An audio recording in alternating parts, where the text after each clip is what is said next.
Bir kuni bitta bolaga kimdir telefon qilib, "Biz otangni qotilini topdik. Ertaga soat 3 ga yetib kel", debdi. Bola "Xo'p", debdi. Birozdan so'ng sevgan qizi telefon qilib, "Ertaga soat 3 ga yetib kelmasangiz, meni butunlay boshqaga tegib ketishim mumkin", debdi. Bola yana "Xo'p", debdi. Kechqurun o'rtoqlari telefon qilib, "O'rtoq, ertaga soat 3 ga shaharga yetib kel, yordaming kerak". Shunda bola ularga ham rozilik beribdi. Keyin tong otgancha rosa o'ylanib, onasidan maslahat so'rabdi. Onasi unga "Otangni qotilini topganing bilan otang qaytmaydi. Sevgan qizing boshqasiga tegib ketsa, boshqasini sevib qolishi mumkin. Lekin do'stlaring sendan yordam so'rabdi, ulardan kechmagin", debdi. Soat 3 da bola shaharga o'rtoqlarning oldiga yo'l olibdi. Borsa, do'stlari mashinada kutib o'tirishgan ekan.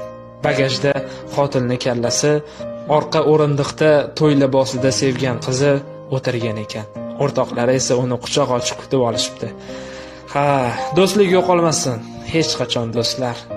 Chin do'stlar yo'g'ingda do'st, yiqilgan chog'ingda do'st, bemor bo'lsang holingdan xabar olsa shunda do'st.